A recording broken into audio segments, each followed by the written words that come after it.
Welcome to Life Lessons from the Srimad Bhagavatam. Today we continue with the 10th canto and we will be discussing a most wonderful section that is Brahmara Gita, one of the most incredible, esoteric, transcendental sections of the Bhagavatam. As usual, we feel unqualified to speak on this, but then it must be spoken. If um, if we were all to feel that way, then we would never have the opportunity to even begin to enter into the subject. And so the way to become qualified is also to go with humility and make an effort to be purified through the process of humbly and respectfully engaging. And so that's what we will be doing. That's what we do, and that's what we will continue to do today.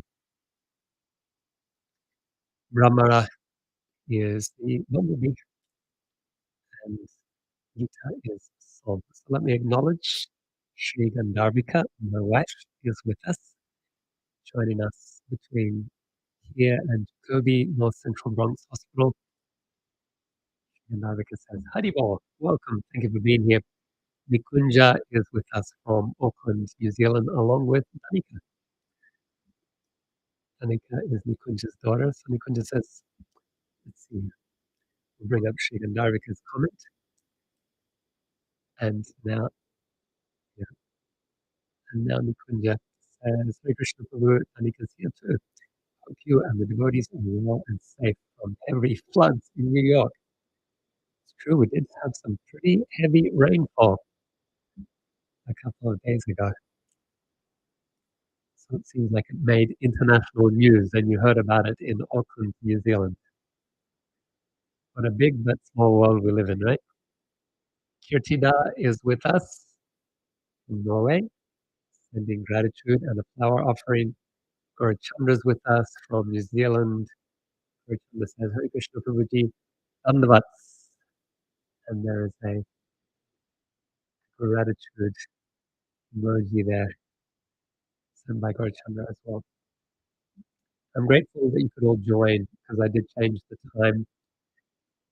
So I'm not always certain how these time changes will affect things. I know in New Zealand and Australia have had daylight savings time come in, Europe as well. And so each time there's a change, it disrupts routines. And so we're starting an hour earlier here in New York. But I'm grateful that you could join. And hopefully others of our friends, regular participants over these past 3 years. Of course, with my move to America, not everyone's been able to make the transition.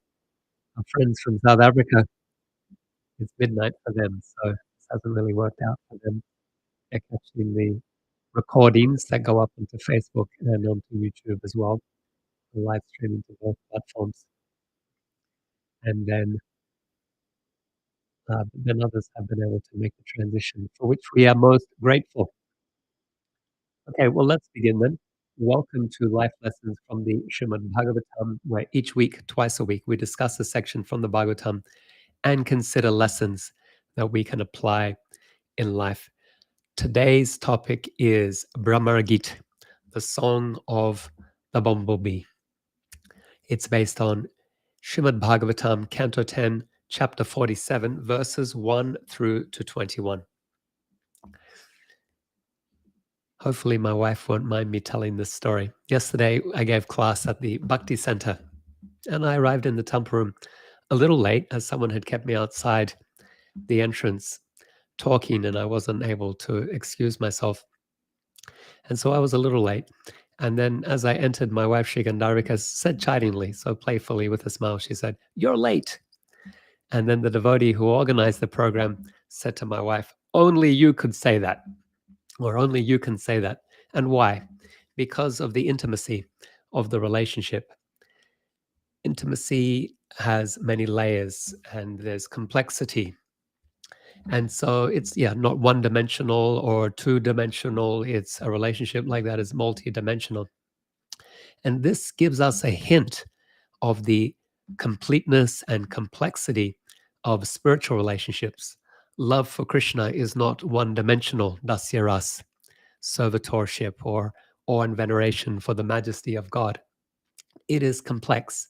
And as the intensity of love increases, then the complexity of the different ways of relating also becomes greater. And so, along with feelings of gratitude and deference and awe, there's also in Sakiras, and that is friendship, and in parental love, and in Madhurya, there's chastisement, and there's anger, and there's criticism. And in fact, Krishna enjoys this more than he enjoys the reverential prayers of the Vedas. We learn this in the Adi Lila, where Krishnadas Kaviraj Goswami is describing the reasons for Krishna's advent as Sri Chaitanya. He said that after Krishna's appearance on earth 5,000 years ago, he felt that he hadn't fully explored the loving relationships with his devotees. He had come and he had demonstrated Braj Lila. He had given the example for conditioned souls, you and I, to get the hint and to make our choice to turn and see Krishna again. But he hadn't fulfilled his own desires to explore these different loving relationships with his devotees. Particularly, he felt that he hadn't understood Srimati Radharani's love. What is the bliss she experiences in loving him? What is the quality of her love? And what is it about Krishna that attracts her? And so for these three reasons, he chooses to appear taking on Radha Bhava Duti Suvalitam Krishna Omi Swarupam. That Krishna has come with the complexion, the duty, and the bhavana, the mood of Sri Radha. And so today we're going to discuss the sixth of 6 Gopi songs that appear in the 10th canto of Srimad Bhagavatam. We have previously discussed 5. We discussed the Venu Gita that appears in chapter 21 of the 10th canto, and this is Purvarag, love before meeting. And we have a distant view. The gopis are seeing Krishna from afar in the forest of Vrindavan. They're hearing the sound of his flute from afar. And so they're describing how the flute is evoking feelings of love for Krishna throughout Vrindavan forest. They come closer with Pranaya Gita in chapter 29, just before the rasa dance. I think of this as a song of renunciation. They're renouncing the material attachments and convincing Krishna that they have no material ties that should hold them back from being intimately connected with him. And so that's why I think of this as a kind of a sannyasi song by the gopis, Pranaya Gita. It's the song of love. Then during the rasa dance, after Krishna has left them, they sing Gopi Gita. And this is after they have already experienced Krishna's embrace, and they've already experienced his cheek against their own cheek. They've already experienced the touch of his hands and the fragrance of his body up close. And so when they sing the Gopi Gita, it's very intimate. They describe the sound of his voice and his curly black hair. And so they give us a very close-up view of Krishna in that 31st chapter of the 10th canto. Then we have the Yugala Gita, which is, I think of it as quite topsy-turvy. They're describing how Vrindavan forest is being turned upside down by love for Krishna. Animate objects have become inanimate. That is, the animals, they stop moving to hear the sound of Krishna's flute and to see his beauty. And then the rivers and other objects that are usually, so the rivers are stopped, but then the trees that are usually animate, they're usually fixed, they become animate. So usually inanimate, but they become animate, and they're pouring flowers and they're pouring honey and they're swaying to the sound of Krishna's flute. And so like this, everything has become topsy-turvy on account of love for Krishna in Vrindavan. And then in chapter 39, we had the Viraha Gita, when Akrura is taking Krishna and Balaram to Mathura. And the gopis, they are beside themselves with anguish. And they're saying, why isn't anyone stopping them? And they rush forward themselves, place themselves before the chariot, and they sing the song of intense separation. Brahmara Gita. Today, we will hear Brahmara Gita. Krishna, as we know, is now in Mathura. He has sent Uddhava to Vrindavan as a messenger to appease or alleviate the feelings of separation that the Brajbasis are feeling for him and that he indeed is feeling for them as well. And this Brahmara Gita, it is spoken by Sri Radha, and she speaks or sings to a bumblebee that she considers a messenger from Krishna. So it comprises 10 verses, and our acharyas explain how these 10 verses represent 10 different expressions of divine madness in love in separation.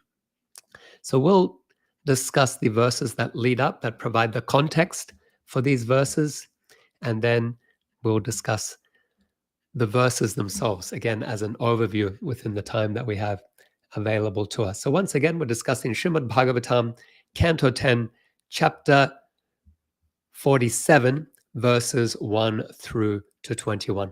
Om Namo Bhagavate Vasudevaya. Om Namo Bhagavate Vasudevaya. Om Namo Bhagavate Vasudevaya. Our three topics will be 1, the gopis see Uddhava, verses 1 to 3, setting the scene. Second topic, the gopis speak with Uddhava, verses 4 to 11. And then our third topic, Radha's song to the bee. This will not complete the chapter. In the next class, we'll discuss how Uddhava responds. He gives Krishna's message to the gopis. And then we will also discuss his prayer on seeing the intensity of the gopis' love for Krishna. So we begin verses 1 to 3. The gopis see Krishna. Sukadeva Goswami tells us how the young women of Braja, they're awakened, they start to perform their household duties, and they see someone who looks like Krishna in Vrindavan town at the home of Nanda and Yasoda. His eyes resemble a newly grown lotus, and he has long, beautiful arms, and he wears yellow garments just like Krishna's yellow garments, and he has a lotus garland around his neck, and his face also resembles a lotus like Krishna's, and it shines brightly, and it's decorated with brightly polished earrings. And the gopis, they're quite astonished. Seeing this person, they discuss with one another, who is this handsome man? Where has he come from? Who does he serve? He's wearing Krishna's clothes and ornaments. So they recognize these are Krishna's clothes. These are Krishna's ornaments. And so saying this, they're unable to constrain themselves from observing and discussing from afar. They rush forward to Uddhava. They eagerly crowd around him, and they, with humility, they cover their hair, they smile shyly, and then they address him with pleasing words. But then they hesitate because what they want to say to him, they're recognizing him as Krishna's messenger. What they want to say, they feel they can't discuss publicly. So they lead him away to a more quiet place, and they seat him comfortably and then begin asking him questions, recognizing him again as Krishna's messenger. So we can pause here and we can reflect. It is significant that Uddhava looks like Krishna and reminds the gopis of Krishna. 1, he's Krishna's cousin. 2, he's Krishna's intimate devotee. And so it is natural, as a devotee, he's wearing Krishna's Mahaprasadam garland. When we go to the temple, we might also receive a garland from the deities as Mahaprasadam. From the pujaris, we might eat Krishna's food. We receive some Mahaprasadam from the pujaris, from the devotees. And so we also take what is Krishna's and we accept it as Mahaprasadam, and we feel great joy when we are given those, when we receive those gifts. We find it to be our greatest fortune that we receive that Mahaprasadam garland or tulsi leaf or flower or chandan. We might come out of the temple wearing some chandan because it's Krishna's prasadam, chandan. And so, or we might receive some cloth from the deity and we might wear it on our head, as Chaitanya Mahaprabhu did with the cloth from Jagannath. And so it is natural for the devotees to wear or to take and treasure what is Krishna's, to take it as prasad and to celebrate it. Uddhava is doing that. And then what happens is when others see the devotee who treasures these objects from Krishna, when others see them, they are reminded of Krishna. So Chaitanya Mahaprabhu, he gave the definition of an Uttama Bhakta, of an advanced devotee, as one whom, when people see them, they are reminded of Krishna. That's, he says, the neophyte devotee, he says, is anyone who says Krishna's name. If you say Krishna's name, then you can be counted as a bhakta, kanishta adhikari bhakta, but a bhakta nonetheless. A bhakta sa mahatma sudurlabha is most rare. The madhyama bhakta is one who, what does he say? The madhyama bhakta is one who doesn't just say Krishna's name, but is committed to regularly chanting the holy name and to practicing a sadhana bhakti practice. And then the Uttama Bhakta, in this definition, different definitions are given in different places, is one who reminds others of Krishna when they see them. So you might know some devotees, they have that quality. When people see them, they remember Krishna. I traveled for 18 years with Indrajanu Maharaj, and there were all kinds of miracles that would happen. People would see Maharaj and they would be inspired. They would come and ask him about Krishna. Just his presence was fascinating and intriguing from people. And they would have questions about spiritual life. They would begin a process of pariprashna, of submissive inquiry, and sevana even, finding some opportunity to do some service as well. So Krishna, he empowers his devotees with his own qualities because he uses his devotees as his agents in this world. When Hanuman went to find Sita, what did Ram give him? He gave his ring to prove to Sita that he indeed was Ram's authorized messenger. And so similarly, when the devotee goes to remind people about Krishna, Krishna also empowers the devotee by appearing in their words and appearing in their minds, that others will feel Krishna's presence. Krishna doesn't impose himself on others, but he does utilize the devotee as his agent to remind others of the relationship between the soul and the Supreme Lord. And so a lesson for you and I is that when we do any service, we should pray for Krishna to accept the service and reciprocate, that others can feel Krishna's pleasant presence and be touched by Krishna's grace. When we dress the deity, we can pray to Krishna, please be pleased by this dressing. Empower me to dress you in a way that pleases you. Also, please inspire others that when they see you, devotion is awakened in their hearts.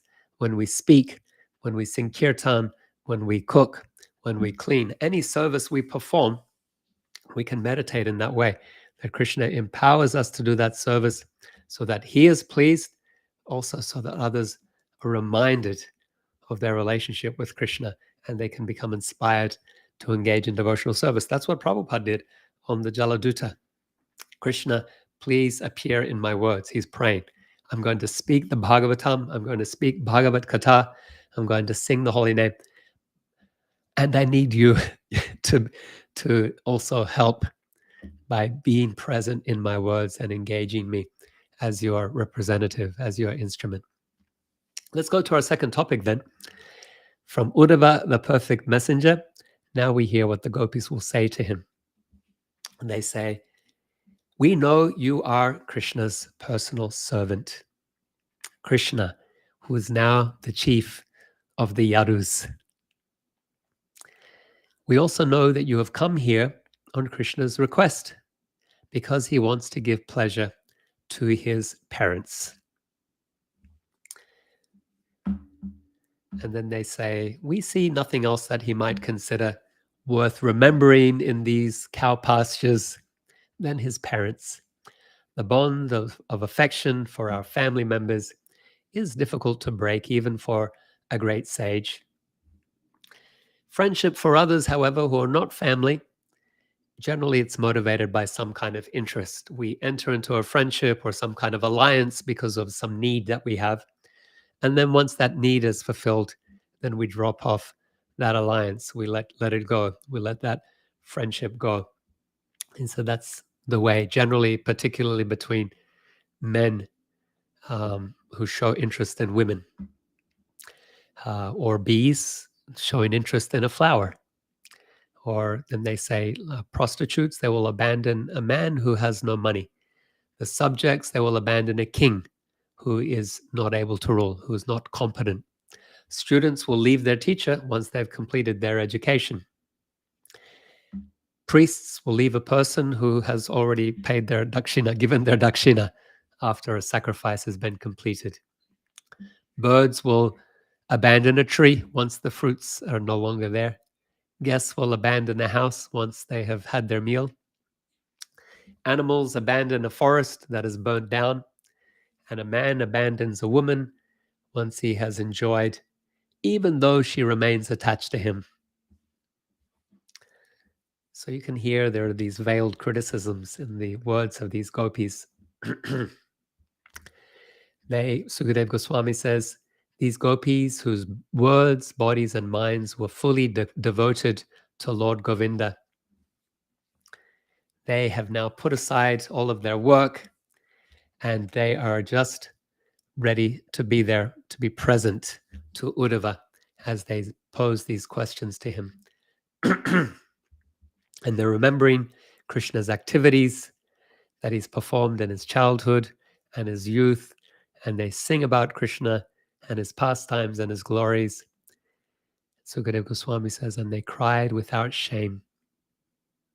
And while this was going on, one of the gopis, we know who that is,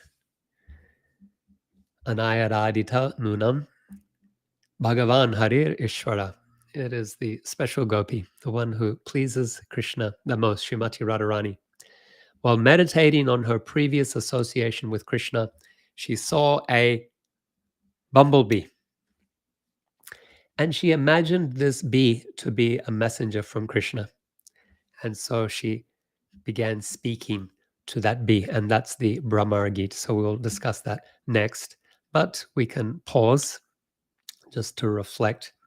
And in fact, I'll give you a framework before we discuss Radharani's song. It comprises of 10 verses.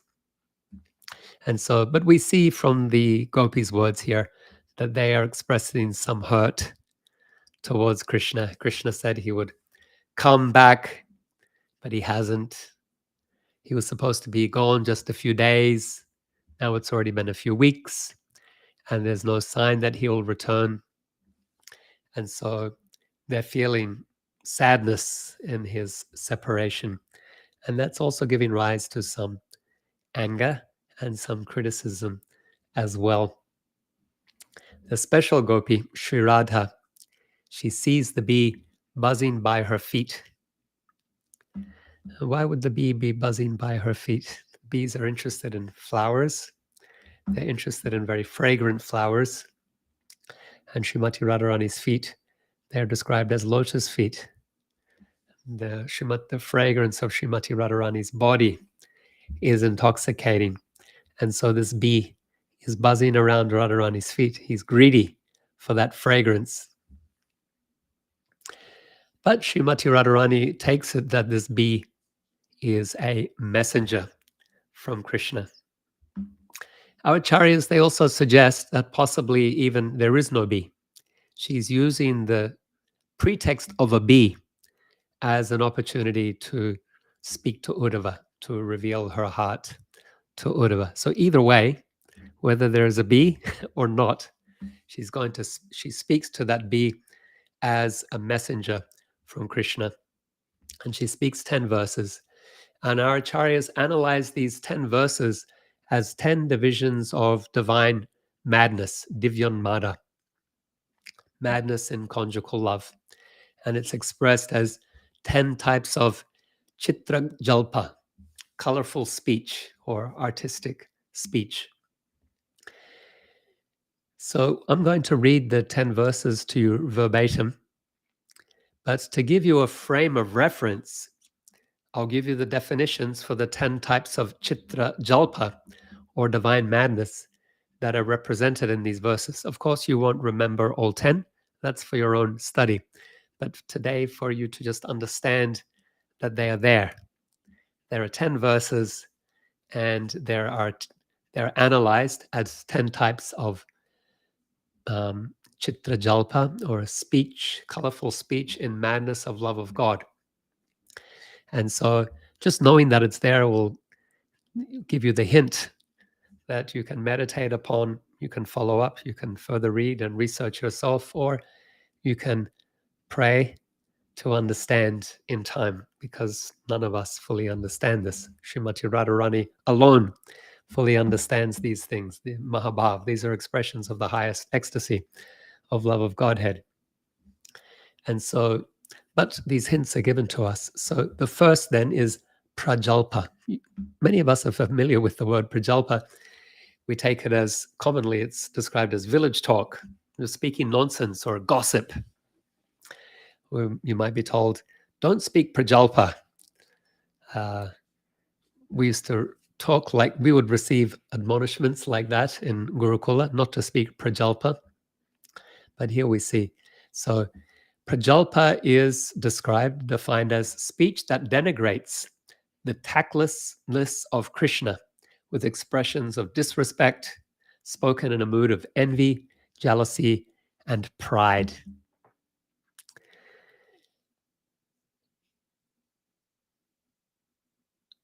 And then the next is parijalpa. So number 2, speech. And so these verses are in order, these 10 types of divine madness, and then they explain the 10 verses. Parijalpa, speech which through various devices show one's own cleverness by exposing the mercilessness, duplicity, fickleness, ungratefulness, and other qualities of one's lover. 3, vijalpa, sarcastic speech that openly expresses jealousy while at the same time concealing the angry pride in one's heart. 4, ujalpa, speech that criticizes Krishna's duplicitous nature in a mood of spite born of pride, together with jealousy, jealously spoken insults.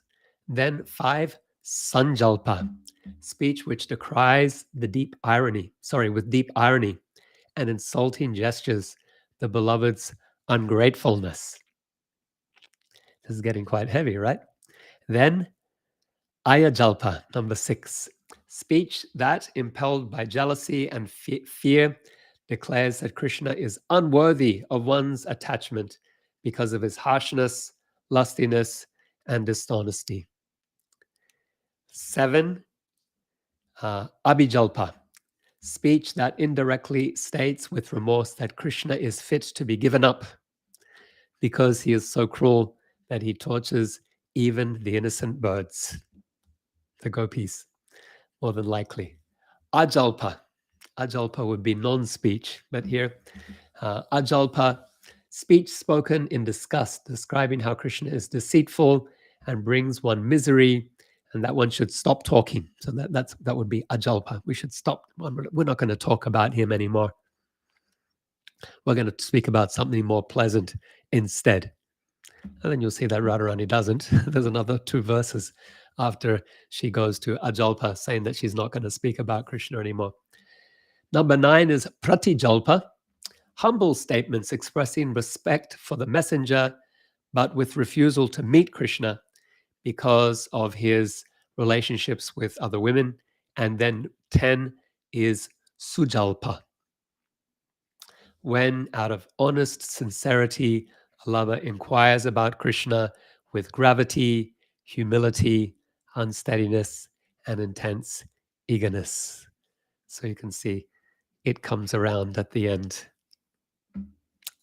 Humility, unsteadiness, and eagerness. So the wonderful lesson for you and I here is to listen to how these feelings are expressed in relation to Krishna in the verses that follow. So we're reading now the verses of the Brahmara Gita, 12 to 21, chapter 47 of the 10th canto of Srimad Bhagavatam. Text 12. The Gopi said, "O honeybee, O friend of a cheetah, don't touch my feet with your whiskers, which are smeared with the kumkum that rubbed onto Krishna's garland when it was crushed by the chests of a rival lover. Let Krishna satisfy the women of Mathura, one who sends a messenger like you will certainly be ridiculed in the Yadu assembly." Text 2, 13, the second verse.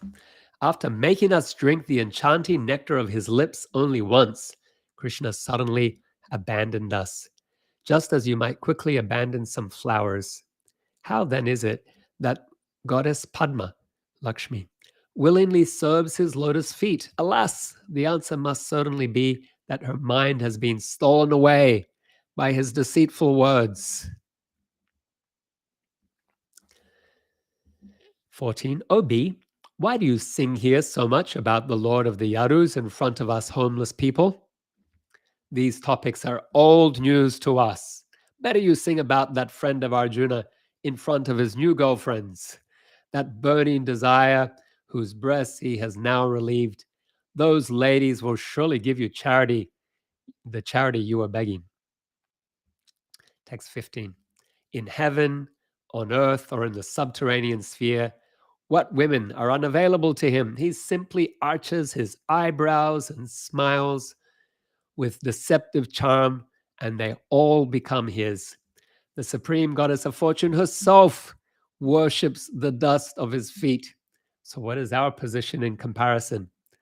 But at least those who are wretched can chant his name. Uttama Shloka. Text 16. Keep your head off my feet. Again, addressing that bee. I know what you're doing. You expertly learned diplomacy from Mukunda, and now you come as his messenger with flattering words. But he abandoned those for his sake. But he abandoned those who, for his sake alone, gave up their children, husbands, and all other relations. He's simply ungrateful. Why should I make up with him now? Text 17. Like a hunter, he cruelly shot the king of the monkeys with arrows. Because he was conquered by a woman, he disfigured another woman who came to him with lusty desires. And even after consuming the gifts of Bali Maharaj, he bound him up with ropes as if he were a crow. So let us give up all friendship with this dark complexioned boy, even if we can't give up talking about him. So just briefly unpack there. Like a hunter, he cruelly shot the king of the monkeys with arrows. That was Ram, who hid behind a boulder and shot arrows at Bali, as Bali fought with Sugriva, who Ram was hoping to resume the throne of the Vanaras. And then because he was conquered by a woman, he disfigured another woman. That is, he loved Sita. And when Surpanaka approached him with a romantic proposal,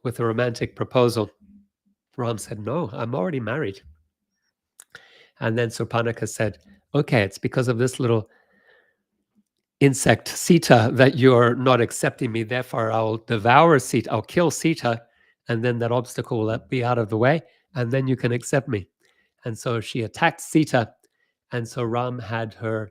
He said, "We can't kill a woman." He told Lakshman, "You can't kill a woman, but you can punish a woman. So you can cut her ears and her nose." And so that's what they did. They disfigured Surpanaka, the sister of Ravana. And so that's what Radharani is referring to here. Because he was conquered by a woman, he disfigured another woman who came to him with lusty desires. And even after consuming the gifts of Bali Maharaj, he bound him up with ropes as if he were a crow. That's Vamanadev or Trivikram, who reconquered the universe on behalf of Indra with 3 steps. And so even after taking the gifts of Bali, he still bound him up because Bali, he promised him 3 steps, and Trivikram took the universe in 2 steps. And so he said, you haven't kept your promise, therefore we're going to bind you up. So let us give up this friendship. So it's interesting, Radharani, she refers to Ram and Vamana. She's also angry at them. She's also criticizing them. But it's interesting that she's aware that Krishna in his previous life was Ram, was Vamana, but she's still angry at him. She's aware that he's Vishnu and that he's served by Lakshmi, who's massaging his feet, but she doesn't have any reverence for him. She thinks of him as the cowherd boy from Vrindavan who's left her, abandoned her, and gone off to Mathura. So that's the nature of the Brajbasis. Even when they become aware of Krishna's opulence and divinity, it does not at all diminish the intimacy of their love for him. And that's a unique quality of the Brajbasis that Krishna loves so much. Okay, let's go to the next verse then, 18. To hear about the pastimes that Krishna regularly performs is nectar to the ears. For those who relish just a single drop of that nectar, even once, their dedication to material duality is ruined. Many such persons have suddenly given up their wretched homes and families and themselves become wretched, traveling here to Vrindavan to wander about like birds, begging for their living. It's like Rupa Goswami's warning. If you are attached to society, friendship, and love, do not go to the bank of the Yamuna River where Krishna at Vamsiyabhat is playing his flute, because when you hear that sound, your heart will be captured and you will no longer be able to enjoy the material world. Radharani is saying the same thing here. Text 19. Faithfully taking his deceitful words as true, we became just like the black deer's foolish wives, who trust the cruel hunter's song. Thus we repeatedly felt the sharp pain of lust caused by the touch of his nails. O messenger, please talk about something else besides Krishna. That would be that ajalpa, non-talk. We're not going to talk about him anymore, although she keeps talking about him. And that the example of the deer it's a Vedic example, that the deer is captured by the hunter because deer are attracted to flute song, apparently. So the hunters of deer in Vedic India, they would climb a tree and play a flute, and then the deer would come out of the forest following that sound, and then the hunter would shoot them. And so she's saying that Krishna is just like that. We are the deer, Krishna is the hunter. We were attracted by the sound of the flute, but then we got shot by arrows. Text 20. O friend of my dear one, has my beloved sent you here again? So the bee apparently flew away and then came back seconds later. Radharani thinks that she scared the bee away, the messenger away. And so she's grateful to see that the messenger has returned. And she's going to change her tone here. O friend of my dear one, has my beloved sent you here again? I should honor you, friend. So please choose whatever boon you wish. But why have you come back here? To take us to him, whose conjugal love is so difficult to give up. After all, gentle bee, his consort is the goddess Sri, goddess Lakshmi, and she is always with him, staying upon his chest. Finally, the last verse, text 21, she addresses Uddhava. O Uddhava, it is indeed regrettable that Krishna resides in Mathura. Does he remember his father's household affairs and his friends, the cowherd boys?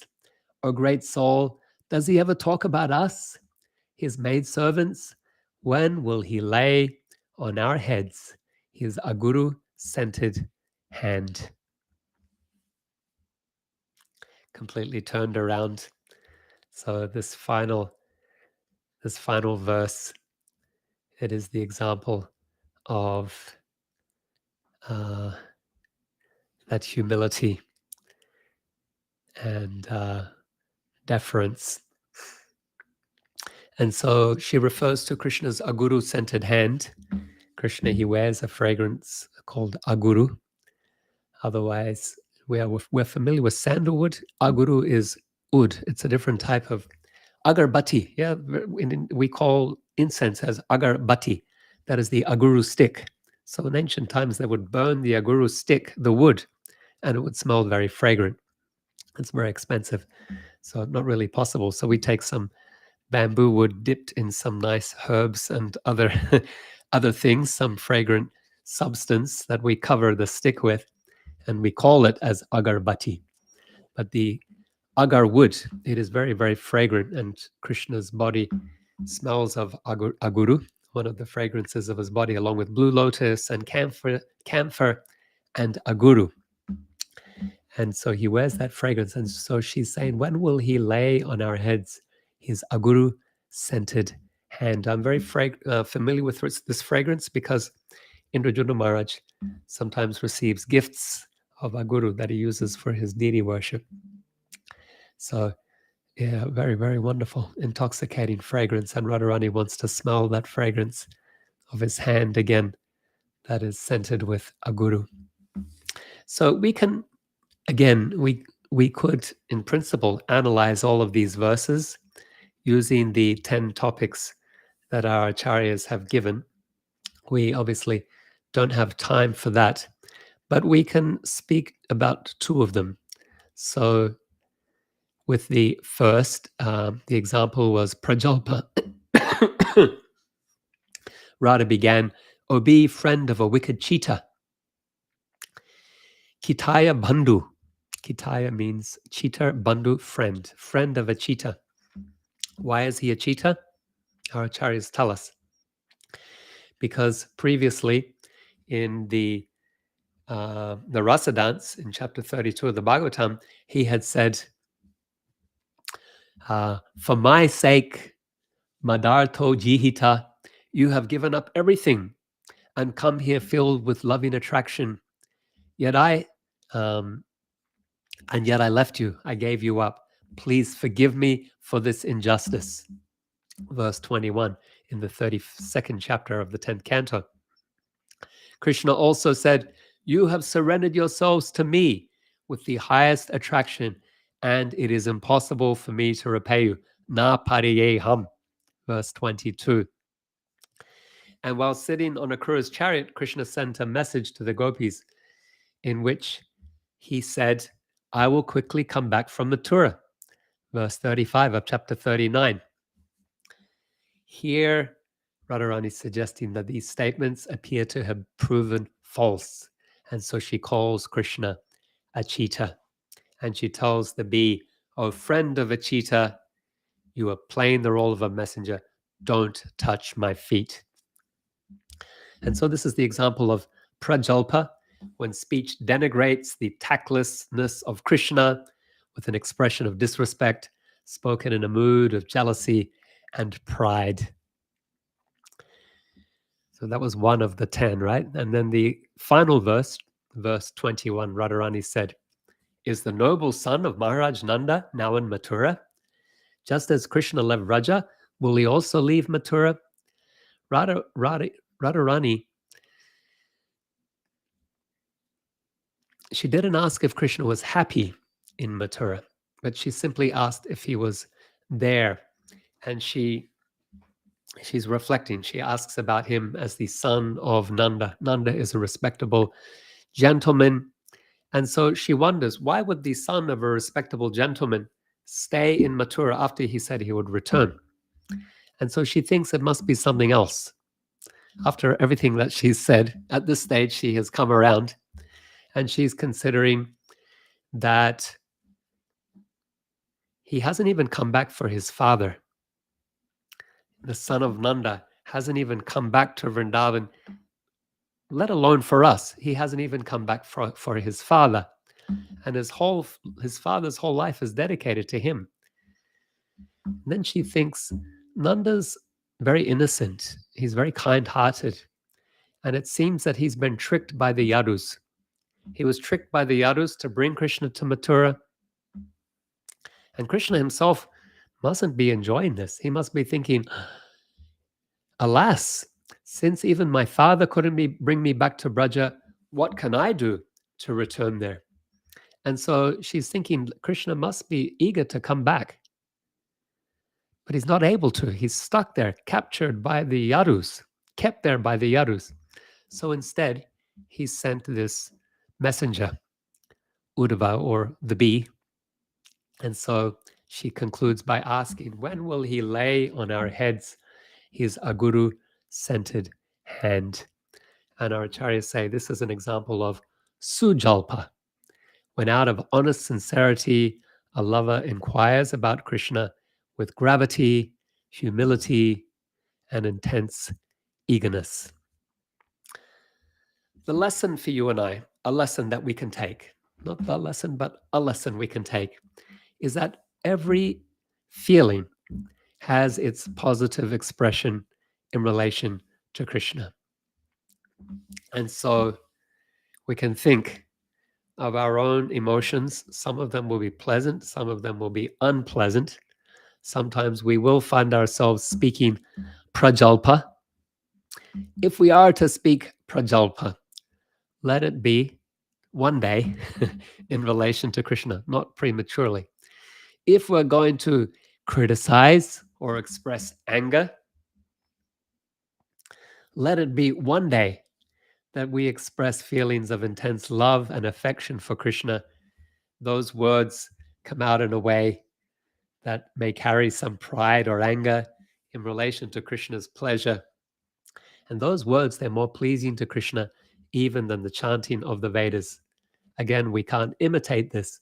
It should arise naturally from the heart on account of our sadhana and our being admitted, our admission into the fold of Sri Radha and her associates and maidservants, when we follow in cultivating the mood of service of the residents of Vrindavan, particularly the gopis of Vrindavan, following our acharyas, following Sri Chaitanya Mahaprabhu, following Rupa Goswami, Sanatan Goswami, Jiva Goswami, Raghunath Das, Raghunath Bhatta Goswamis, following in the mood of Bhaktivinoda Thakur, Bhaktisiddhanta Saraswati Thakur, Srila Prabhupada, we are being offered an entry into this realm. And so it is something that we can and should aspire for. These descriptions are given to us by Sukadeva Goswami, and they're being relished by Chaitanya Mahaprabhu. They're being discussed by our acharyas for our benefit as well. And so we should also have some interest and pay attention and have a curiosity and let that build, let that develop to become an eagerness to serve and please Krishna in this way. So let's summarize then. We've been discussing the 10th canto, Srimad Bhagavatam, chapter 47, verses 1 through to 21, concerning Radha's song to the bee, Brahmara Gita. Generally, I summarize with a prayer. Today I was rushing, so I didn't get to complete my prayer. I started, and therefore I'm hesitant to share what I have thus far. Let's see. It's not going to be what I am usually happy to offer you. O Krishna, beloved of the gopis, hear our humble prayer, inspired by Radha's song to the bee. In the encounter between the gopis and Uddhava, who resembled you, reminded them of your divine presence. Thus may we pray that when we serve you, you accept our offerings, and others feel your divine presence through our service. In the dialogue with Uddhava, the gopis expressed their yearnings for your return, their hearts aching in anticipation, for you had promised to come back soon. This longing sets the stage for Sri Radha's poignant words to the bee. She whose love for you is unparalleled speaks in divine madness. Radha calls you a cheetah. In doing so, she echoes your own words, highlighting the pain caused by your perceived injustice. She tells the bee, "Oh, friend of a cheetah, you are playing the role of a messenger. Don't touch my feet." This expression of envy, jealousy, and pride in love brings you the greatest delight. Every emotion, when directed toward you, becomes a beautiful offering. If we must speak harsh words or words in anger or envy, let them one day be in relation to you. If we must criticize, let it arise from intense love for you. Such words hold more significance to you than Vedic mantras. But let us remember not to imitate, for these expressions must flow naturally from the heart, nurtured by sadhana and the blessings of Raja's residence. Krishna, may we learn from Radha's divine madness, and may our hearts be filled with the same intense love and longing for your service. As Radha yearned for your aguru-centered touch, may we too yearn for the divine touch of your grace in our lives. Following in the mood of the gopis, we offer this prayer, seeking your eternal presence and love.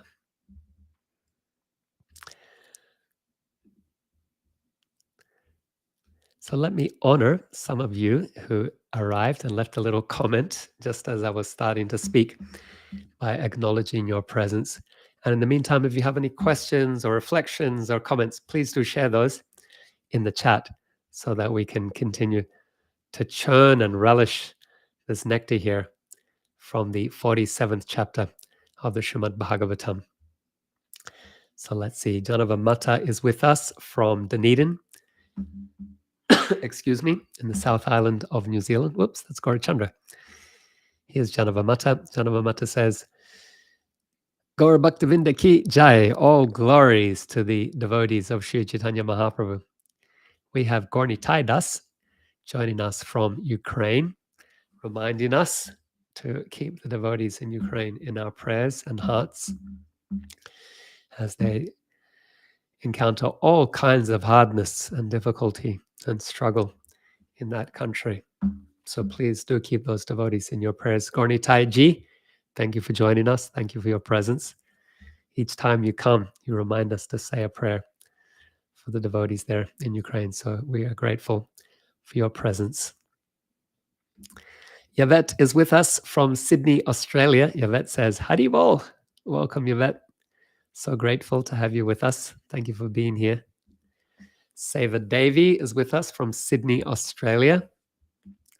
Seva Devi sends love and a dancing peacock to remind us of Sri Vrindavan Dham. Raj Bhakti expressed through emojis. Thank you, Seva Devi. We have Aroha Rose, who says, thank you, Prabhu. Highlight of my week in your discourses. Thank you so much for that kind encouragement. I'm most grateful. Thank you for your presence and for your kind words. Janava Mata has some further comment. Janava Mata says, thank you as always for sharing the nectar like a honeybee collected from all the hives of Shastra and sweetening it with your own realizations. These loving relationships are truly the utmost satisfaction for the heart and the panacea from the, now I have to unshare from the pains of material existence. I pray that one day all my conditioning can be transformed into loving service at the lotus feet of Sri Guru, Hari Guru and Vaishnavas. Wonderful. Thank you, Janava Mata. Yes, indeed. May that prayer come true, that all of our feelings and emotions are expressed in relation to Hari, Guru, and Vaishnavas. That is a nice way of meditating. Hari, Guru, Vaishnava. That is our. That's how we triangulate Shastra on its own, difficult for us to understand. Even the Vaishnava Guru can be difficult for us to understand. Krishna can be difficult for us to understand. Sometimes the Vaishnavas can be difficult for us to understand. But when we have Hari, Guru, Vaishnava, or when we have Guru, Sadhu, Shastra, then we can reference in relation to each, particularly because there is an ever-evolving context. We practice bhakti, Krishna bhakti, in different environments outside of the original context where Chaitanya Mahaprabhu taught 500 years ago, or where Krishna spoke Bhagavad Gita 5,000 years ago. We are in very interesting, very different contexts to those times and places where our Shastras have been spoken or written.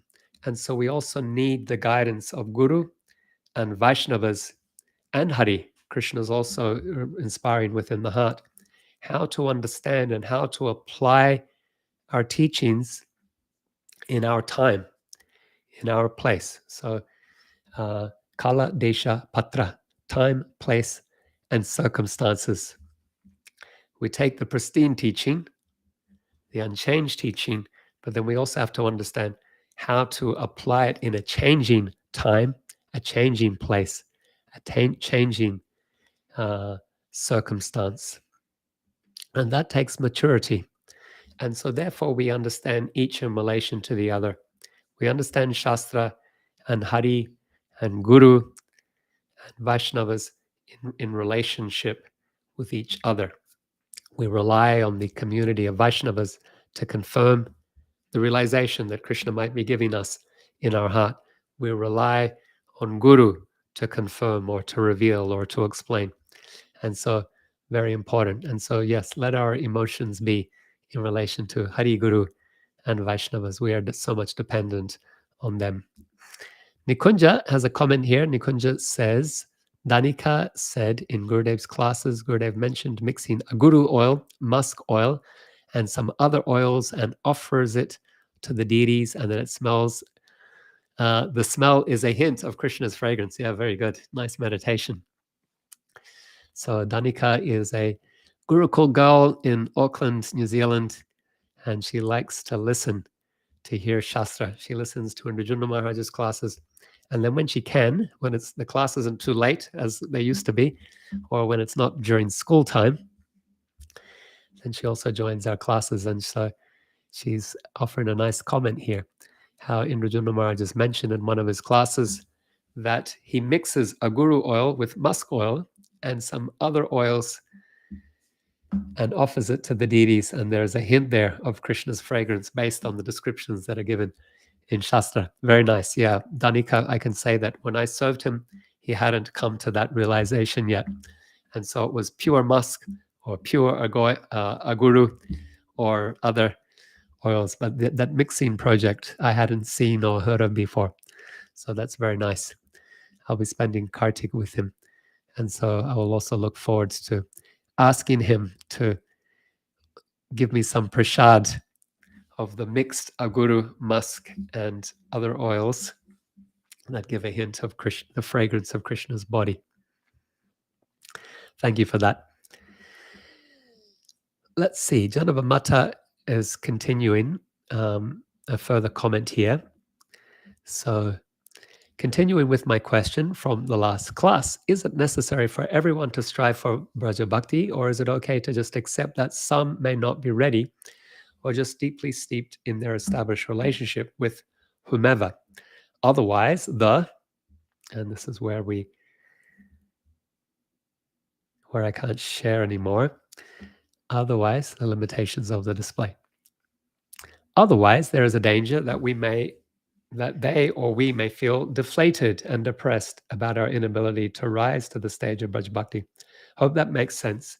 It's very important when guiding others to know their hearts and their capabilities, it seems, and it is, absolutely. So in the previous class, we gave example from Chaitanya Charitamrita of two devotees, Murari Gupta and Anupam. Murari Gupta, one of Lord Chaitanya's Navadvipa associates, and Anupam, the younger brother of Rupa and Sanatana. Both were devotees of Sri Ramachandra. And they tried to give their hearts to Radha and Krishna in Vrindavan, as per the teachings of Sri Chaitanya Mahaprabhu. But they found that they were unable. And this was accepted by Chaitanya Mahaprabhu. In the case of Murari Gupta, he told him, actually, it would be unnatural for you, Murari Gupta, to take to Braj Bhakti in the mood of particularly the gopis of Vrindavan, because you are Dasyaras and you are Hanuman, the eternal servant of Sri Ramachandra. And so don't feel any sadness that you can't take up this other mood. You must keep your mood as a Ram Bhakta, because that is your eternal service. And so some devotees I have seen, they're naturally attracted to Vishnu, to awe and veneration, or they might feel more comfortable with service to Sri Ramachandra. They are attracted to his nobility and virtuousness, or they might be more comfortable with Dwarkadish, Krishna as a married prince living in Dwarka. So whether there will be a progression in time, as with Gopakumar, Gopakumar's situation in the Brihad Bhagavatamrita is that he gets introduced to Vaikuntanath, to Brahman actually at some point, then to Vaikuntanath, then to Ayodhyapati, then to Dwarkadish, then to Mathuranath, and then finally to Brajendra Nandan, Gopijana Vallabha Krishna. Actually, it's Gopajana Vallabha. It's Gopal Krishna. That's his Lord. So in each position, he tries to serve according to the mood of Vaikuntha or of Ayodhya or of Dwarka or Mathur, but he finds that his heart is not satisfied and his mood is different than the other devotees that are there. And the devotee, someone will secretly reveal to him that actually there is another place, another type of service that is being performed in another realm called Ayodhya or Dwaraka or Mathura. And so he goes to that place, and again, he tries to serve and fit in, but there's something there. He's not satisfied. Finally, he comes to Vrindavan and he meets Gopal Krishna. And when he meets Gopal Krishna, he's fully satisfied. And so he doesn't try to become a gopi.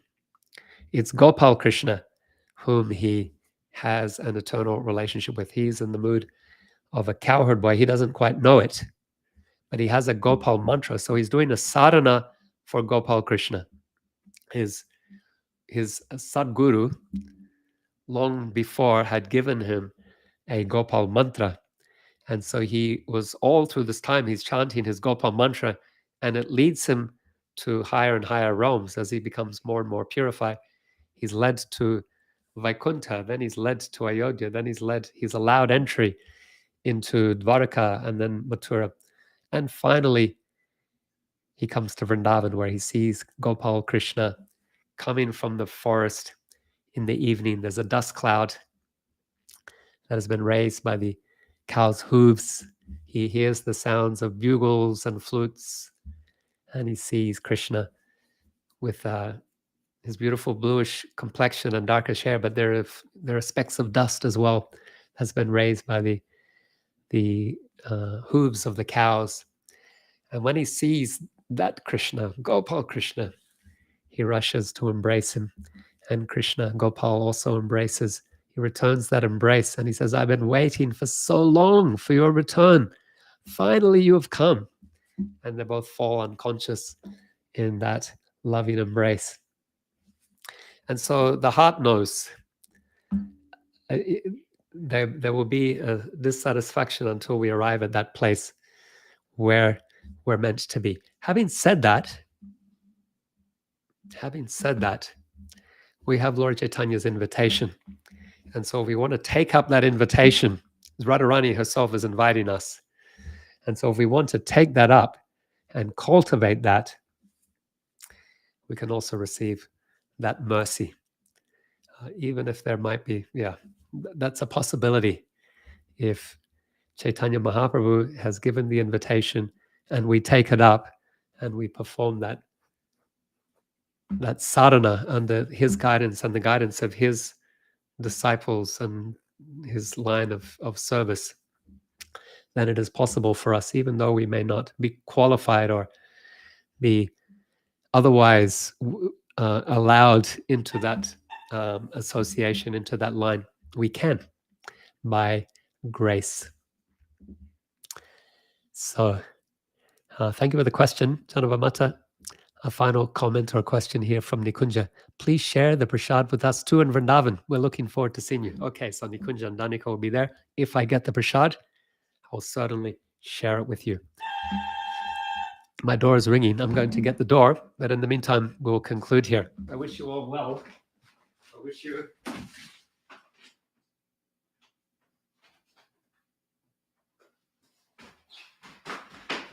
If you're still here, I wish you health and happiness. I wish you peacefulness in your hearts. I wish you loving relationships with devotees. I wish you a deepening of taste for hearing Srimad Bhagavatam and discussing Srimad Bhagavatam. I wish you a deepening of taste for attentively chanting the holy name.